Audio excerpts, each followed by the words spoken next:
Dear brothers and sisters, happy Easter. Happy Easter to all of you, especially for all of you who are online, maybe in distant places, maybe very close to our parish. And today, as we sung together beautifully in the psalm, our virtual choir sung together with us, it is a day to rejoice and be glad. Today is a day to rejoice and be glad, to give thanks, as the psalm says. If there's one thing that would be wonderful that comes out of your heart today, is just one word, well, two actually. Thank you. Thank you. Because the gift that we are receiving today is truly amazing. The Lord has resurrected. He has made everything new. He has renewed everything. In part, I cut my beard. I decided this a long time ago because I wanted to have an experience of like something new happening in Easter. So I trimmed it down from a prophetic beard to this more reasonable beard. Nothing wrong with the prophetic one, but just to remind myself, just that I could feel in my own body, something new has happened. Something has been renewed. And in that sense, the whole church calls upon all his sons and daughters, all of us, to raise our hearts. During the Mass in a moment, I'll say, "The Lord be with you," and you'll answer, "And with your spirit." And then I'll say, "Lift up your hearts," and you will answer, "We lift them up to the Lord." We lift them up to the Lord. That lift up your heart in Latin is sum corda. Lift up your heart. Lift up your heart. There's so many wonderful and beautiful reasons to lift up our hearts. And I hope we can answer to this invitation. We have them lifted up to the Lord because we have experienced the consolation and the gift that Easter brings for all of us. And what is this beautiful gift? What is so important? What is so essential right here? It is the gift of faith. We hear John saying, he saw and believed. Because they did not yet understand the scriptures, that he had to rise from the dead. They didn't understand.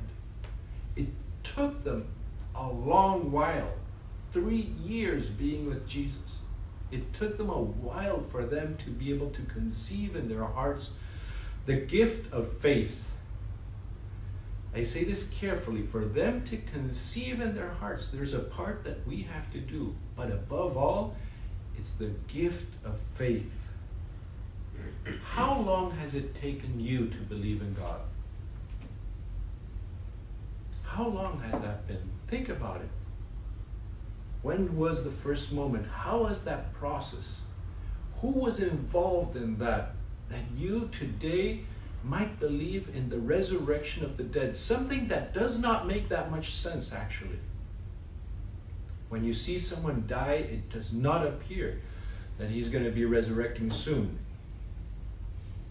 Yet, little by little, through a whole voyage, a journey, through this beautiful story of the love of God with you, little by little, your heart has conceived, has received, has nourished this gift of faith that God has given us. Really be tender and take care of that story of love. Remind it in your hearts. As our Blessed Mother, as the Gospels say of our Blessed Mother, that she would keep these things, the action of God in her heart, and she would go round and round. It is so important that we are not careless about these things. Sometimes we just forget.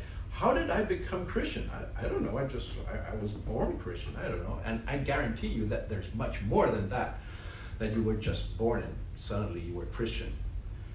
Faith is a gift so beautiful and so special. In today's gospel, we see Mary Magdalene, and if you heard yesterday's gospel, the Easter Vigil's gospel, it is an interesting combination because it reveals in Mary Magdalene something that is not that obvious. So Mary Magdalene, when it was still dark, goes to the tomb, and she goes there.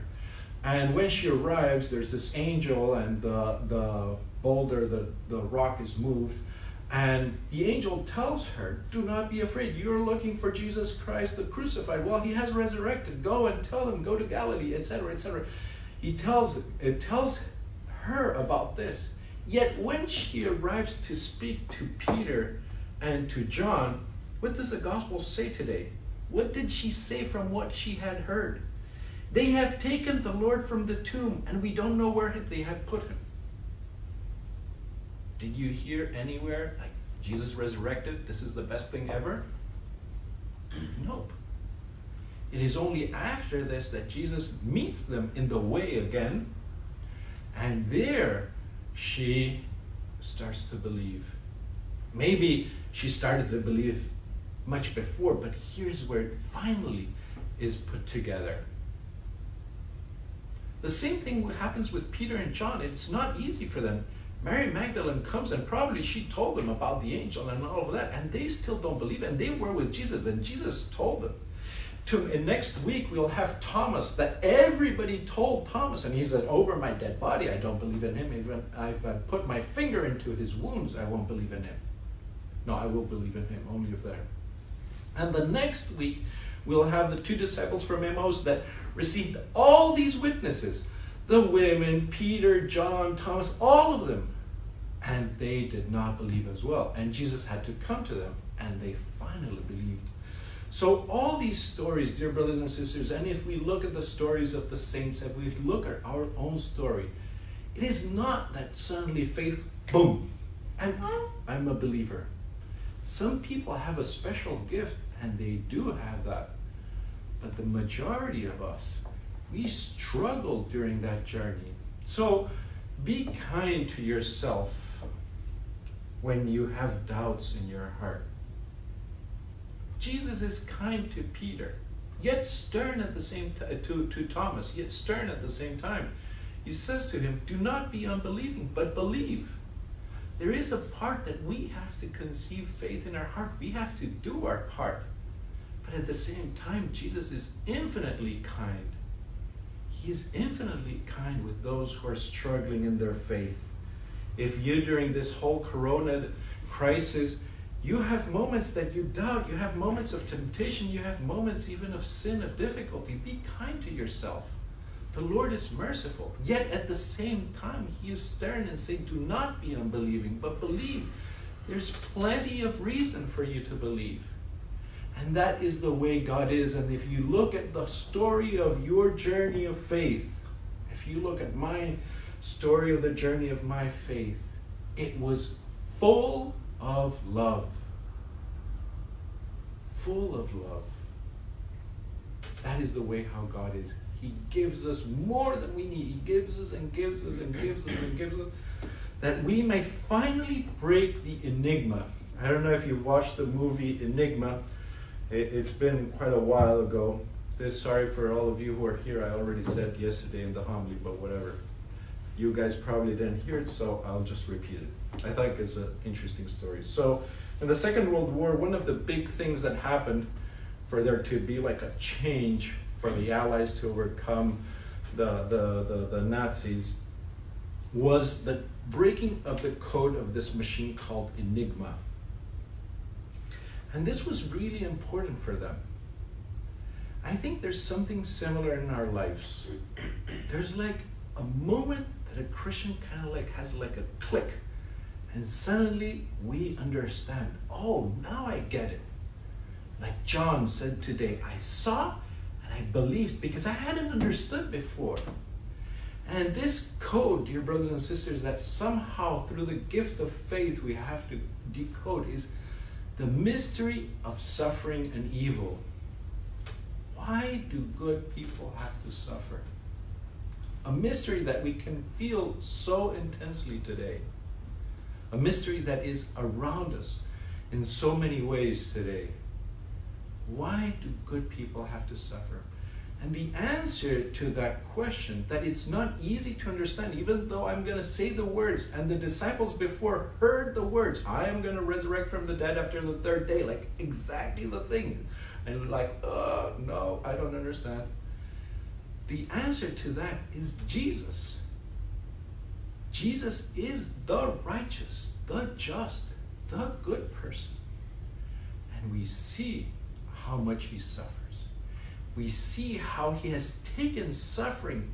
We see how he has taken the evil that was poured onto him and transformed it through love as a gift for the Father, for the redemption of all of us. Dear brothers and sisters, let us not forget that today we celebrate the resurrection of Jesus, which means that now the path for us to be able to go to God is open.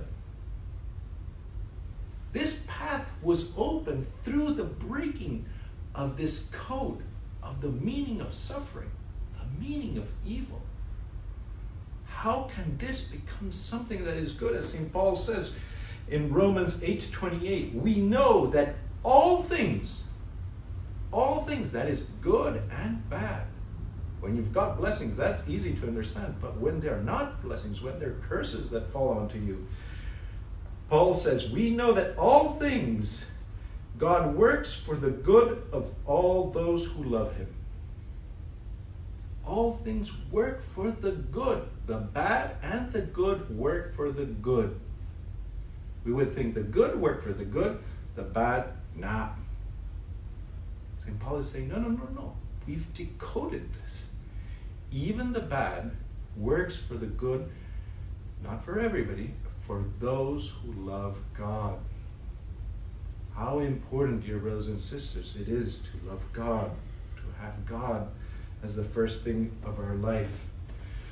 So, as we celebrate and rejoice Jesus' victory over death, Jesus' victory over sin, as we rejoice with our Lord, with our Blessed Mother, with the apostles, with the whole church, let it be, dear brothers and sisters, a moment to allow this gift of faith to be conceived in your heart. That maybe little by little, today you have one little chapter extra that will move you to believe there is a life after this one. There is a reason why I have to love and sacrifice. There is a beautiful and great reason for that. Everything that Jesus has taught us is real and true.